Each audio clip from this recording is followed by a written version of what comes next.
रामायण।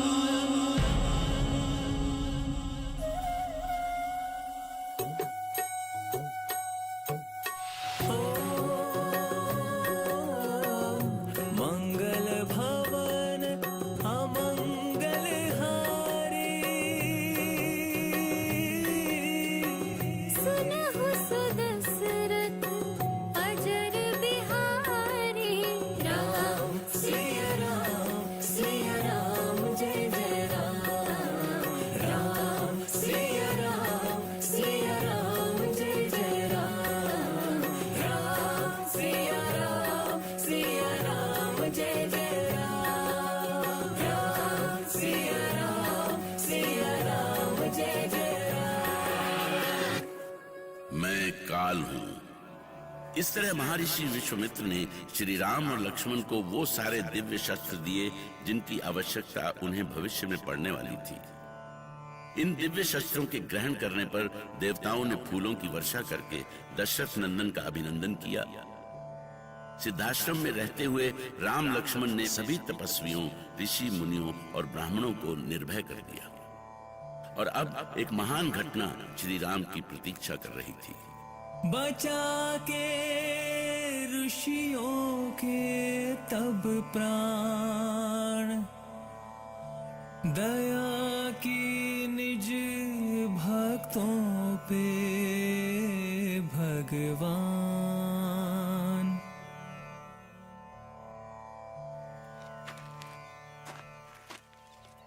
गुरुदेव, मिथिला से अनुचार कोई संदेश ले आए हैं। उन्हें सम्मान के साथ हमारे पास बुलाओ। प्रणाम स्वीकार करें महर्षि। हमें मिथिलापति महाराज जनक ने भेजा है। अच्छा, भला मिथिलेश जनक ने हमारे लिए कौन सा संदेश भेजा है? ऋषिवर, महाराज जनक ने अपनी पुत्री सीता के विवाह के लिए धनुष यज्ञ का आयोजन किया है। उस यज्ञ में उन्होंने आपको सादर आमंत्रित किया है। अहो भाग्य! महाराज जनक से कहो कि हम इस पावन यज्ञ में अवश्य आएंगे। गुरुदेव, धनुष यज्ञ का नाम तो मैं पहली बार सुन रहा हूँ।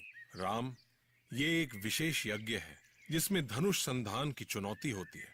और महाराज जनक के यहाँ तो साक्षात शिव का धनुष है, जिसे चलाना तो दूर, उठा पाना भी असंभव है। गुरुदेव, क्या उस यज्ञ में बहुत सारे ऋषि महर्षि आएंगे? हाँ, वहां ऋषि महर्षियों के साथ पूरे आयावर्त के राजा महाराजा भी आएंगे। जनक नंदिनी को वरण करने के लिए सारे बलशाली वहां पधारेंगे। गुरुदेव, तब तो वहां का दृश्य अनोखा होगा। हाँ राम, इसीलिए मैं चाहता हूं कि इस धनुष यज्ञ में तुम दोनों भी चलो। आपकी आज्ञा सिरोधारी है गुरुदेव। हाँ गुरुदेव, हम वहां अवश्य चलेंगे। आज्ञा पाकर राम लखन ने जोड़े मुनि को हाथ, धनुष बाण ले चल पड़े दो भाई गुरु के साथ।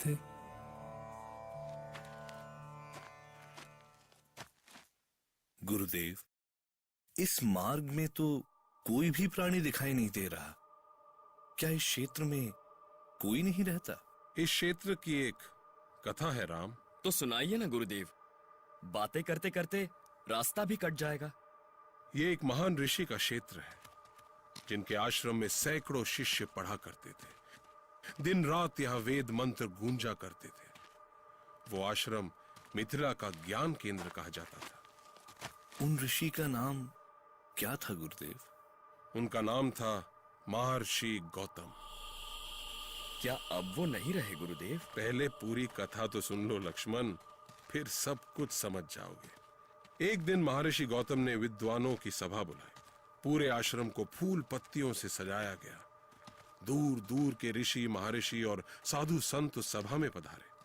स्वागत का काम स्वयं महर्षि गौतम की पत्नी अहिल्या ने संभाला। पर सभा में आए देवराज इंद्र की दृष्टि देवी अहिल्या पर पड़ी। और उनके मन में उन्हें पाने की कामना जाग गई।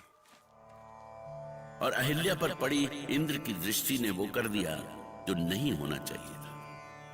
एक ऐसा पाप जिसकी कल्पना से ही मन दुखी हो जाता है।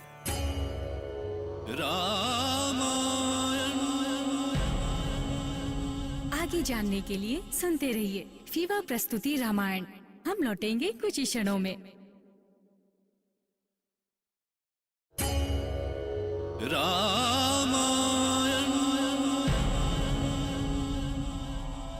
और अहिल्या पर पड़ी इंद्र की दृष्टि ने वो कर दिया जो नहीं होना चाहिए था। एक ऐसा पाप जिसकी कल्पना से ही मन दुखी हो जाता है। फिर क्या हुआ गुरुदेव? आगे चलो। अब आगे की कथा हम वहीं सुनाएंगे जहां ये सभा आयोजित की गई थी। सूना बिखरा आश्रम, न पंछी न जीवना, देखी शिलाराम तब पूछे, और ऋषि आगे की कथा कहे। जब गुरु विश्वामित्र के साथ दशरथ कुमार राम और लक्ष्मण महर्षि गौतम के वीरान पड़े आश्रम में पहुंचे, तब तक अंधेरा घिर चुका था। महर्षि विश्वामित्र के साथ कुमारों ने यहीं रात्रि विश्राम की तैयारी की। राम और लक्ष्मण देर तक आश्रम के उस समय के वातावरण की कल्पना करते रहे। वो समझ नहीं पा रहे थे कि आखिर ऐसा क्या हुआ होगा कि प्रकृति की गोद में बसा ये सुंदर आश्रम ऐसे वीरान हो गया। मुझे नींद नहीं आ रही है भैया। पूरी कथा सुने बिना मुझे चैन नहीं आएगा। मेरी भी स्थिति यही है लक्ष्मण। लगता है आश्रम की ये शांति मुझसे पूछ रही है कि इस आश्रम की ये दशा कैसे हुई। इसका कारण मैं बताता हूं। गुरुदेव, आप अभी तक जग रहे हैं? मैं तुम दोनों की बातें सुन रहा था। मुझे पता था कि पूरी कथा सुने बिना तुम्हें शांति नहीं मिलेगी। हाँ गुरुदेव, तब देवराज इंद्र ने क्या किया? विद्या के इस केंद्र की दुर्दशा के कारण देवराज ही है।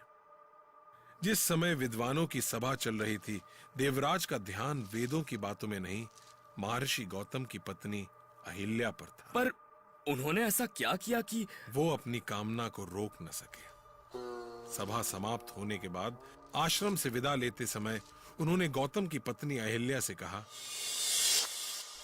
देवी अहिल्या, आप जैसी सुंदरी तीनों लोगों में नहीं है। आश्रम का कष्टों से भरा जीवन आपके लिए नहीं है। मैं आपको इस कष्टों से निकालना चाहता हूँ। देवराज इंद्र, आप ये क्या कह रहे हैं? मैं जानता हूँ आप सत्य को छुपाना चाहती हैं देवी। देवराज, आश्रम में रहने वाले अपने धर्म को अच्छी तरह समझते हैं।